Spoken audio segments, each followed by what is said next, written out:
Those are people who are usually, those are people who are in the pocket of the corporate duopoly, you know.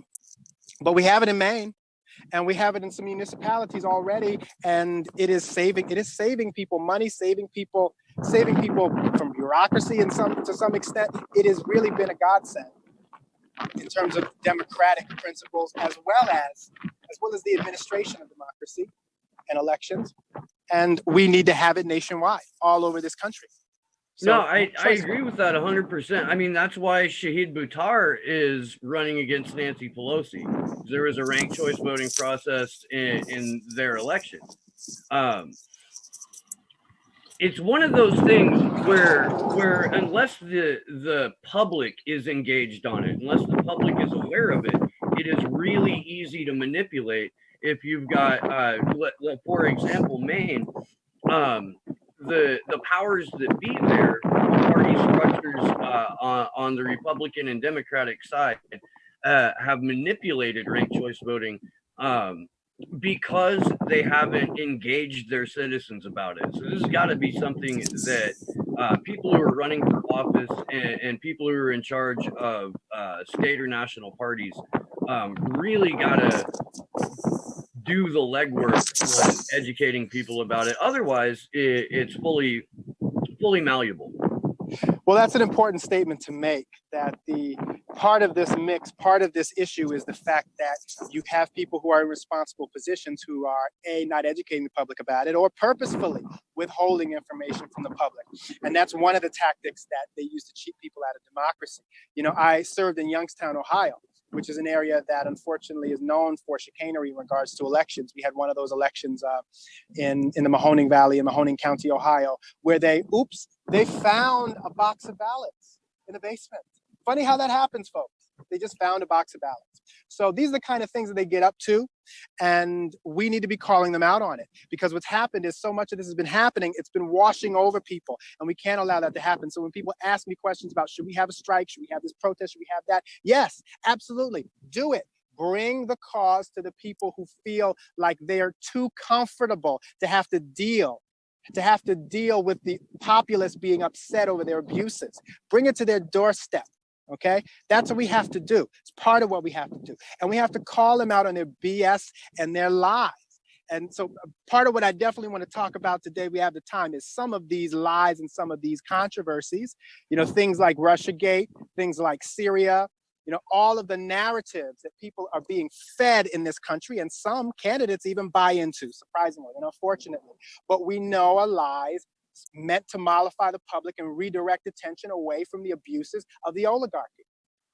Yeah, no, let's get into it. And thank you for using the word mollify. It's one of my favorites, and I rarely get to bust it out. My mom was an English teacher at the university level for the last few years of my time at home in Anderson.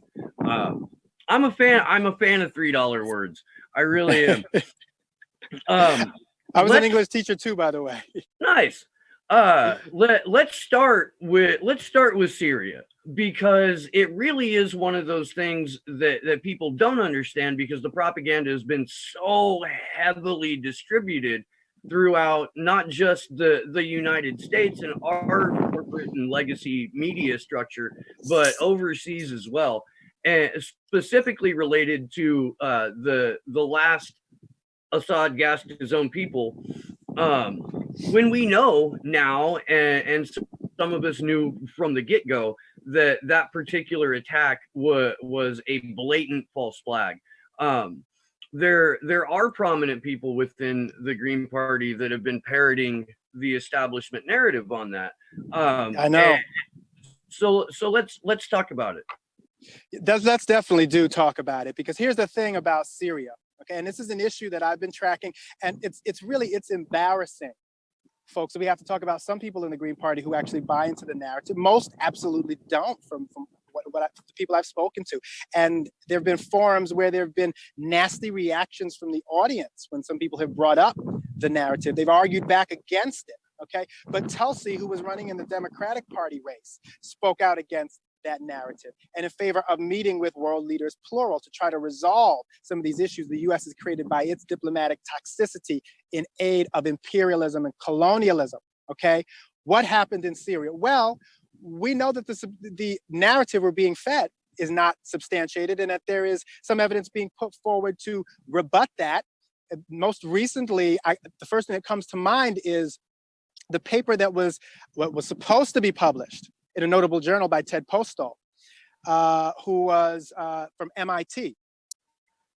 And he, with computer modeling, was able to determine in his reckoning that a crater attributed to a sarin bomb was not that. And this was at the supposed sarin bomb gassing in Khan Sheikhoun. Okay, so I'm giving you specifics and I'm giving you these facts and these details and the study done in this paper for a reason. That paper was refused publication after originally being approved, as I understand it, but was refused publication in the journal to which it was to be published. Okay, this information is being suppressed. It is being suppressed, folks, in aid of a narrative to convince you that the United States, as the supposed upholder of democracy, is supporting democratic forces in Syria to topple a despotic government. Now, I'm not going to get on here and tell you that Assad is a good guy. You're not going to hear that from Tulsi either.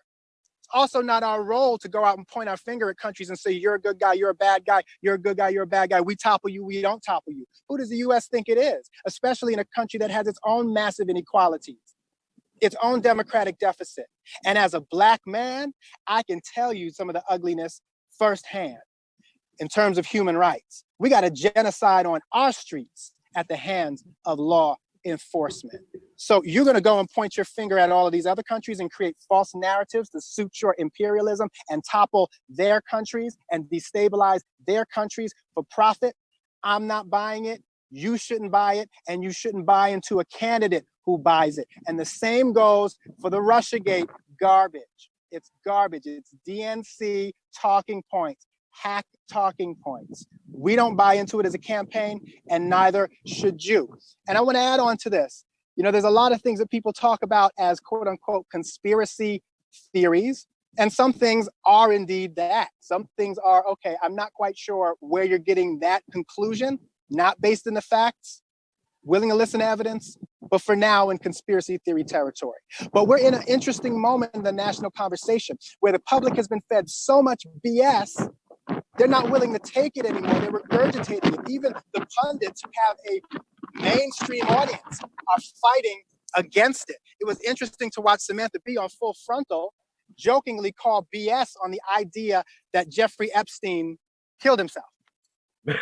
So okay, and this does kind of roll over into conspiracy territory. There is a lot of evidence to support it. If the mainstream media is putting the conversation into a box, and that box is you can debate whether or not Jeffrey Epstein killed himself, but the only thing you can't talk about is whether he was removed, then my first inclination is to think, okay, they removed him, not to give him the Ghislaine Maxwell treatment where you get safe houses all over the globe, which we know for a fact she's still walking around free. And there have been a couple of reports that she is moving from safe house to safe house with the help of the Israeli Mossad, who celebrated and threw a giant party in honor of her father when he passed away. He's not getting that treatment. He screwed up too many times. It makes a reasonable amount of sense to say if they're putting the conversation inside this box, and you can talk about that. You can talk about whether he was removed and then tied to a chair until they got all of the compromise that Epstein had through his various shell companies and residences, and then put a bullet in his head for messing around too much. Then that is certainly something that we should be, at least here in the media, we should be exploring. You don't have to comment on that, but if you want to, you're more than welcome to. Oh, I'm going to comment on that. As far as the details of that and confirming them, I can't say I have within my grasp the ability to confirm them. I would tell you that as President of the United States, I would be looking into, absolutely, and would have at my disposal the ability, the machinery to be able to look into issues like that. But I will say this, while at the same time, there are some who are raising it jokingly, that some of these, quote unquote, as people would put them, conspiracy theories might have basis, like the Epstein issue. There's also a certain amount, as you've glommed onto, of shepherding people. There is a certain amount of shepherding people. Okay, you can question this, but you can't question that. You can question this, but you can only go so far in questioning it. And my approach and my attitude is question everything, especially when it has to do with this crooked government. Question it all. And that's not to say that you settle on a particular theory that is unsubstantiated and has no basis. It is to say that you don't readily accept narratives. We have to